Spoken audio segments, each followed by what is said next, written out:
ఒక బీసీ ఎమ్మెల్యేని అన్ని వైపులా అటాక్ చేస్తున్నారు.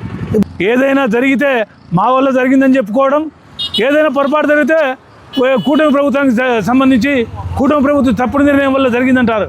ఆడ బైపాసు, కొత్త బైపాస్ కానీ మెడికల్ కాలేజ్ కానీ సెంట్రల్ గవర్నమెంట్ ఫండ్స్ లేకుండా పని జరిగేటువంటి కార్యక్రమం ఉందా? సెంట్రల్ గవర్నమెంట్ ఫండ్స్ ఇవ్వకపోతే కాలేజ్ తయారవుతుందా, లేకుంటే బైపాస్ తయారవుతుందా? అవి రెండు కూడా సెంట్రల్ గవర్నమెంట్ ఆధ్వర్యంలో జరిగేటివే. అవి మాత్రం మేము తెచ్చినాం గుండెలు కొట్టుకుంటారు. మరి ఇది కూడా central government state RR level colony వద్ద NH రోడ్డు పక్కన ఉన్నాము. ఇది NH 167 సంబంధించినటువంటి కల్వర్టు. ఈ యొక్క కల్వర్టును 2018లో పనులు ప్రారంభించారు. అంటే గతంలో వైసీపీ ప్రభుత్వం ఉన్నప్పుడు పనులు ప్రారంభించినటువంటి కల్వర్టు. సుమారుగా నాకు తెలిసి ఇది 4-5 సంవత్సరాల క్రితము ఈ కల్వర్టు పనులు నిర్వహించారు. అంటే కూటమి ప్రభుత్వం రాకముందు 3 సంవత్సరాలు క్రితము నిర్మించింది. అంటే మొత్తం 5 సంవత్సరాలు. మన కూటమి ప్రభుత్వం వచ్చిన తర్వాత డాక్టర్ పార్థసారథి గారు ఎమ్మెల్యే అయిన తర్వాత స్థానికులు ఈ యొక్క కల్వర్టు పక్కన రిటర్నింగ్ వాల్ నిర్మించండి అని ఎమ్మెల్యే గారి దృష్టికి తీసుకొచ్చిన తర్వాత ఎమ్మెల్యే గారు సంబంధించినటువంటి అప్పటి మున్సిపల్ కమిషనర్ రామచంద్రారెడ్డి గారితో కలిసి పర్యటించి ఈ యొక్క రిటర్నింగ్ వాల్కి సంబంధించినటువంటి ఎస్టిమేషన్లను వేయించడం జరిగింది. సుమారుగా ఇది నాకు తెలిసి 14 నెలల కింద ఈ యొక్క ఎస్టిమేషన్లు వేయించడం జరిగింది. అయితే మనకు తెలుసు ఈ యొక్క ఎస్టిమేషన్ 22 లక్షల రూపాయలతో ఎస్టిమేషన్ వేయడం జరిగింది. నిధులు ఏర్పాటు అనేది రాష్ట్ర ప్రభుత్వము అదేవిధంగా 15th ఫైనాన్స్ నిధుల కింద రావడం వలన నిధులు వస్తేనే ఈ యొక్క పనులు ప్రారంభించడం జరుగుతుంది. ఇదేదో 50,000 రూపాయలతో, 1,00,000 రూపాయలతో చేసే పని కాదు. 22 లక్షల రూపాయలతో పని చేయడం జరుగుతుంది. కాబట్టి ఈ వంకకు అటువైపు ఇటువైపు వాళ్ళు నిర్మించడం జరుగుతుంది, రోడ్డుకు అవతల యువతల కూడా. అయితే ఈ నిధులు పూర్తిగా మంజూరైనాయి. టెండర్ ప్రక్రియ కూడా ప్రారంభమైంది. ఒక 10 రోజుల్లో కూడా ఈ యొక్క పనులను గౌరవ ఎమ్మెల్యే గారి యొక్క ఆదేశాల మేరకు ప్రారంభించడం జరుగుతుంది. అదేవిధంగా ప్రస్తుతం ఉన్నటువంటి స్పెషల్ ఆఫీసర్ జేసీ గారి యొక్క సమక్షంలో ఈ యొక్క పనులు కూడా ప్రారంభించడం జరుగుతుందని ఈ సందర్భంగా పట్టణంలోని ప్రజలందరూ కూడా తెలియజేస్తున్నాను. ఎందుకంటే చాలామంది యొక్క కల్వర్టు యొక్క రిటర్నింగ్ వాల్ విషయంలో అసత్య ప్రచారాలు లేని విషయాలను ప్రచారం చేస్తున్నటువంటి సందర్భంలో కూటమి ప్రభుత్వం తరఫున భారతీయ జనతా పార్టీ నాయకులైన మేమందరూ కూడా వివరణ ఇవ్వాల్సిన అవసరం ఎంత ఉంది. కాబట్టి ఈ యొక్క రిటర్నింగ్ వాల్ విషయంలో 22 లక్షల రూపాయలు మంజూరైనాయి. 10 రోజుల్లో పనులు కూడా అన్నీ కూడా ప్రారంభమవుతాయి. ప్రజలకు ఇక్కడ ఉన్నటువంటి పాఠశాల విద్యార్థులకు ఎలాంటి ఇబ్బందులు లేకుండా చూసుకునేటువంటి బాధ్యత మున్సిపాలిటీ అధికారులది, అదేవిధంగా కూటమి ప్రభుత్వం అని సందర్భంగా నేను తెలియజేస్తూ Bharatiya Janata party assembly co-convener Nagaraju Goud. గతంలో ఎమ్మెల్యే గారు పర్యటించినప్పుడు వెంటనే నిధులు మంజూరు చేసి పనులు ప్రారంభించాలని చెప్పినారు. దర్దాపు ఎమ్మెల్యే గారు పర్యటించి సుమారు అంటే రెండు సంవత్సరాల దగ్గర కావస్తుంది. అంటే ఎమ్మెల్యే గెలిచిన 3 నెలల్లోనే పర్యటించారు. ఒక ప్రధాన పత్రికలో వచ్చిన వార్తకు స్పందించి. మరి ఇంత డిలే కావడానికి ప్రధాన కారణం ఏంటంటే ఇది 15th ఫైనాన్స్ నిధుల కింద ఈ నిధులు మంజూరు కావాలి. ఇక్కడ నుంచి ప్రపోజల్స్ పంపించిన తర్వాత రాష్ట్ర ప్రభుత్వానికి పంపడం, ఏడీపీ అప్రూవల్, రాష్ట్ర ప్రభుత్వం ద్వారా ఏడీపీ అప్రూవల్ తీసుకోవడం జరుగుతుంది. 15th ఫైనాన్స్ నిధులు సుమారుగా రావడానికే అంటే ఏదైనా పని ప్రపోజల్ పంపితే సుమారుగా 8 నెలలు 9 నెలలు సమయం పడుతుంది. ఈ ప్రపోజల్స్ ఏడీపీ అప్రూవల్ రాష్ట్ర ప్రభుత్వం నుంచి 15th కింద నిధుల కింద కేటాయించడానికి రావడానికే మనకు ఇక్కడ 9 నెలలు టైం పట్టింది అప్రూవల్ రావడానికి. కాబట్టి ఇక్కడ జాప్యం ఎక్కడ జరిగిందంటే ప్రపోజల్ పంపిన తర్వాత అప్రూవల్ రావడంలో జాప్యం జరిగింది. ఇంకా వేరే విషయాలు దానిది వేరే ఉద్దేశం కూడా ఏం లేదు. టెండర్ పిలిచారు, 10-11 రోజులు పనులు ప్రారంభమవుతాయి. అందరికీ నమస్కారం. ఈరోజు నిన్న లేక మొన్న ఇక్కడ ఒక లారీ అదుపు తప్పి, అంటే అది ఎందువల్ల పడింది అనేది ఇంకా అధికారులు కూడా నిర్ణయించలే. ఆర్టీఓ అధికారులు కానీ మిగతా వాళ్ళు కానీ ఎవరు నిర్ణయించలే. అది ఉన్నటువంటి వాదన ఏంటంటే బ్రేకులు ఫెయిల్ అయ్యి లోపల పడిపోయింది అనేది ఉంది.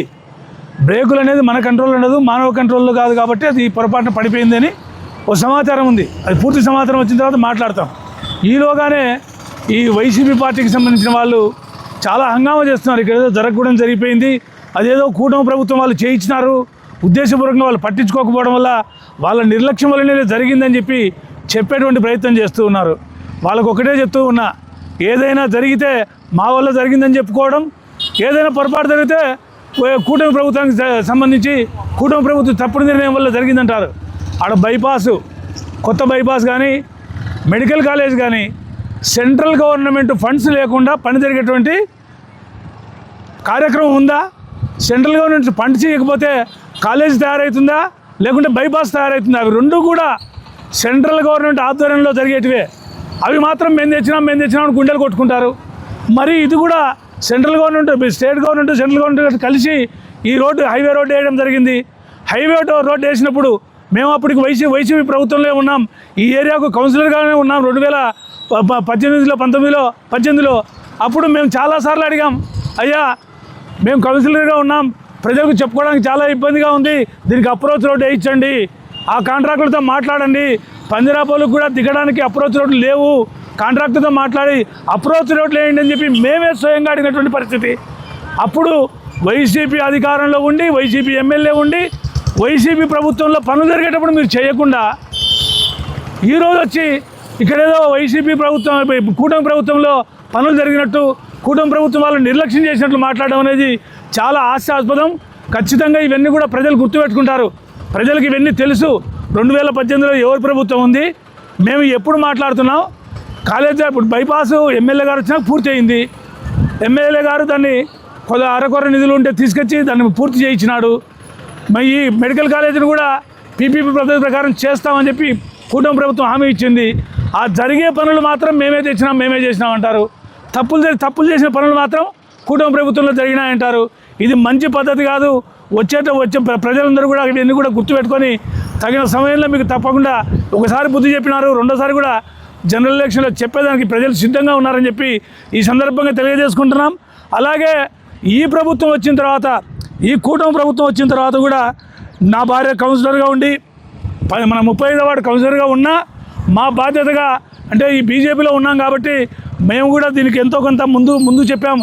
ఇప్పుడు కూడా చెప్పాలంటే ఉద్దేశం చేత మేము కమిషనర్లకు కానీ ఎమ్మెల్యే కానీ ఆయన దృష్టికి తీసుకెళ్ళి వినతి పత్రాలు ఇచ్చి పేపర్లో కూడా వచ్చినటువంటి సందర్భం ఉంది.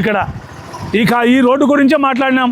ఈ రోడ్డుకు అప్రోచ్, ఇది మన కాంపౌండ్ వాల్ కావాలి, అప్రోచ్ రోడ్డు వాల్ కావాలని చెప్పి ఈ బీజేపీ ప్రభుత్వం వచ్చిన తర్వాత కూడా మేము మా బాధ్యతగా అడిగాం. కాబట్టి బీజేపీ ఎప్పుడు కూడా నిబద్ధతతో పనిచేస్తుంది తప్ప తప్పించుకొని తిరగడానికి ఎప్పుడు ప్రయత్నం చేయదు.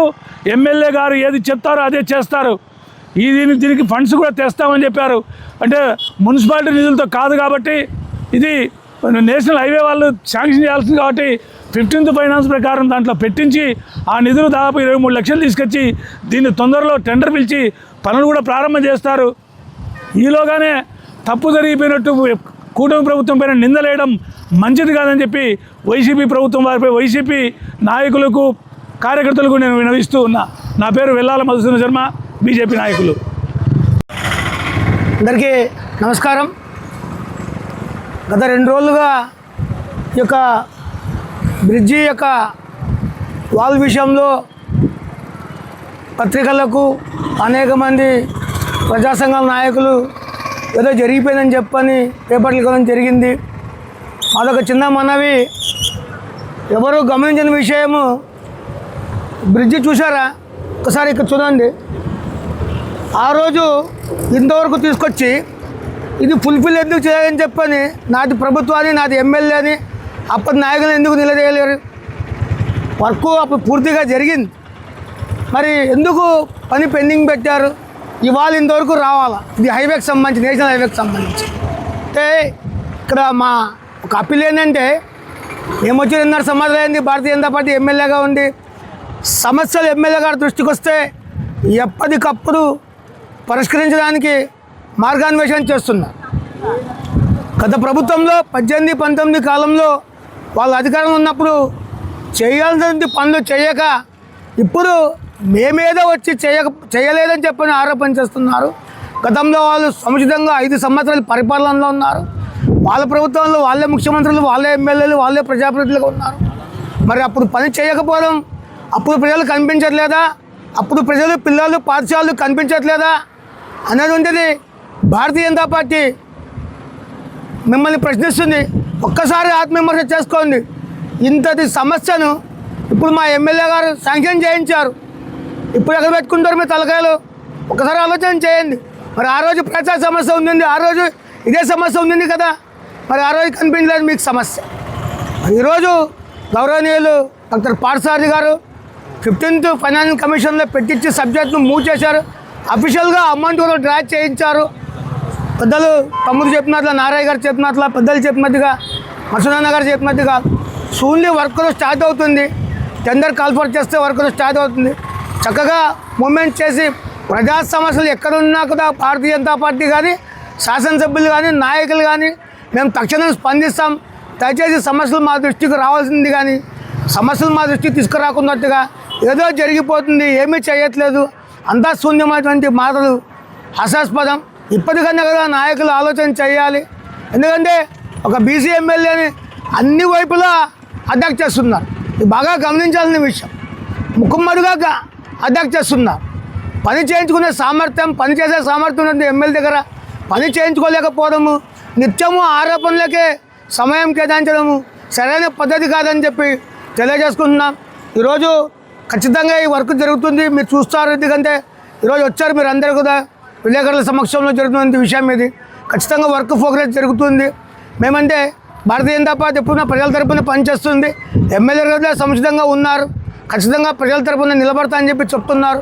అటువంటిప్పుడు ఇతరుల ప్రతిపక్షాలకు ఎలాంటి పని పాఠాలు లేకున్నట్టుగా చిన్న కారణాలు దొరుకుతాయి తప్ప నిత్యము ఎమ్మెల్యే గారి పైన ఆరోపణలు తప్ప వేరే ఏం చేయట్లేదు. ప్రజలు బాగా గమనించాలి, పని చేయించుకోవాలని చెప్పని మరొకసారి మేము ప్రజలందరికీ విన్నవిస్తున్నాం.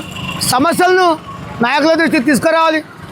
ఆ సమస్య పరిష్కారం కాకుంటే ప్రశ్నించాలని చెప్పని ఈ సభాముఖంగా తెలియజేసుకున్నాం. నాకు ఈ అవకాశం కల్పించిన ప్రజలందరికీ కూడా ధన్యవాదాలు చేసుకుంటూ, నా పేరు లోకేష్ కుమార్, సీనియర్ న్యాయవాది, భారతీయ జనతా పార్టీ జిల్లా అధికార ప్రతినిధి.